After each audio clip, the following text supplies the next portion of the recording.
Hi, welcome back to Beginning Entrepreneurs.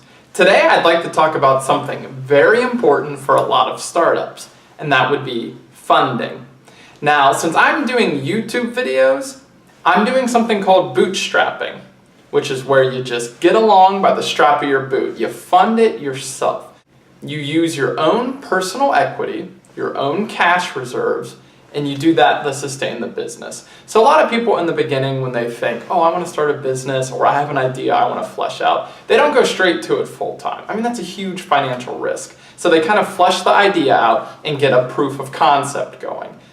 So something that would show, my idea, there's something to it. I have a value proposition strong enough that people are going to want this. So when you really want to work out your proof of concept and begin to develop a product, but you don't have the money, there are many options, but it starts with seed funding. So just how a seed grows a tree, seed funding is what you use in the very beginning of your startup. Now in general, there are reasons you would want funding and reasons you wouldn't want funding. So why would you want funding, of course? Well, you can grow your business, you can hire people, you can develop a product and really flesh out that proof of concept. It gives you something called runway. Every month as a business, you're going to use cash. You're going to burn through cash reserves. Based on how many months left of cash you have, that's called a runway. So if you have a 4-month runway, in 4 months, that's it. Just like a plane runs out of runway, your business is out of money. So if you go to the equity markets, you talk to a venture capitalist, you get funding, that's going to help your runway. So that's one of the benefits. Now you typically, as a startup, you don't have access to these equity markets. That's why you need a go-between. You need these investors, these people who have this cash and are interested in you as a startup. Seed funding, though, a lot of times is friends, family. You're talking very small amounts, a couple thousand here, a couple thousand there. There are some examples, though, where seed funding could be $100,000, $500,000. At that point, you'd probably go to angel investors. They're called angels because they're not these big venture capitalist firms. They're people that really feel like you have a great idea and you can really execute on it. Angels because it's rare and you're really hopeful you get one. Few companies, few startups even go to equity markets and even get funding. So it's not super common, although a decent amount of companies do have access to it. All right, so what are the cons of getting money? Why wouldn't you want people giving you money? Well, of course, the whole idea behind this funding, it's equity funding. So investors that invest in your company, they're getting part of the company. They may own 10%, 20%, 30%, 40%. That effectively, on some levels, based on how you negotiate it out, makes them your boss. Even worse, you could actually get fired as the founder of your own company. You cannot even work for your own company anymore. And that's really upsetting to a lot of people. So those are some cons to why you wouldn't want to borrow money. All right, so beyond seed funding, what's kind of the next level of funding? You get to a point where you make a product, you show your proof of concept, you say, okay, maybe we can begin taking this to market or begin thinking about that, but we need more money. We need more runway. Well, at that point, you go for Series A funding. That is typically the first round of stock to investors. It's the beginning of serious funding. It's usually a couple $1 million, $2 to $5 million. And at that point, you're going to your professional angel investors, or you're going to small venture capitalist firms. So these are people whose sole business is to find these unproven companies without a track record or a small track record and take that big risk of giving them money. It is a huge risk for these companies, but the rewards can be insane. Imagine if you funded Facebook or a company like that in the early days. So these venture capitalist firms, they're in the business of funding companies like this.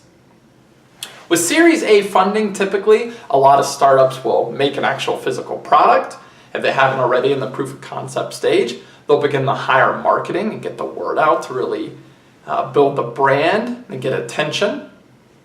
And that's pretty much what you do with Series A. If you're successful at that point and you want to make it to the next round of funding, and a lot of times these different series of fundings, you can think of them kind of as gates for startups to get to. You make it from one to the next as you prove your concept, hire people, and begin expanding your company. So the next level up is Series B funding. This is second stage financing. Most companies get to this point after you've hit some major milestones as a company.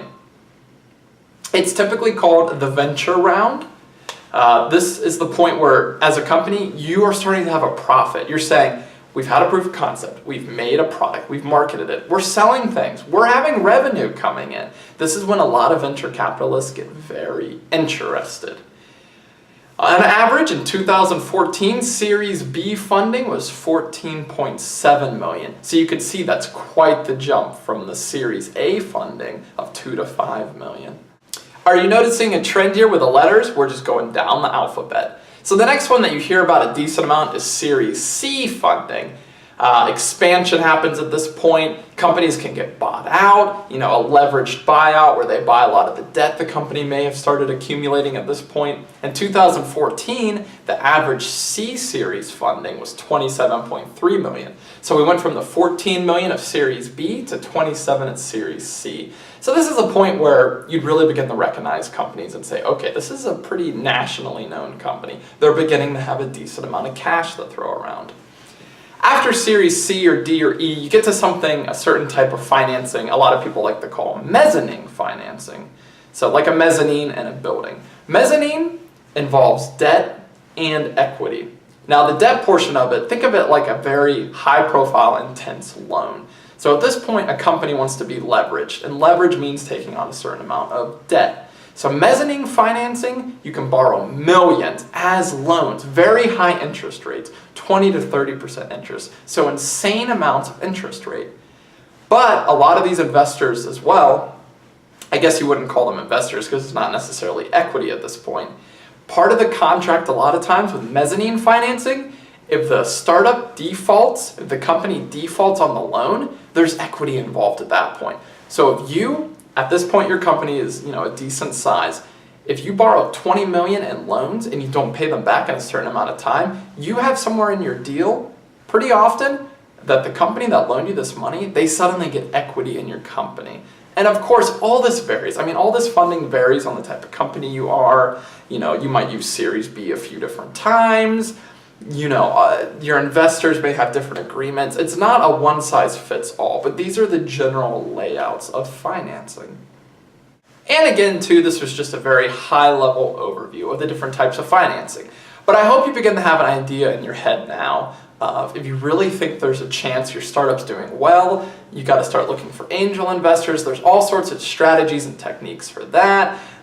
There's books I'd recommend you should probably go buy and begin researching, but you can begin to understand that it's kind of a journey you go on. From initial friends and family, maybe finding a partner and splitting equity so that you can continue that bootstrapping, to seed funding, to Series A, B, C, and beyond. It's an insane journey with so many details, so many specifics, but this is the overall path. Seed, Series A, B, C, D, and on, and mezzanine. Thank you so much for watching. On my next video, I want to talk about types of companies, LLCs, S-Corps, C-Corps, things like that.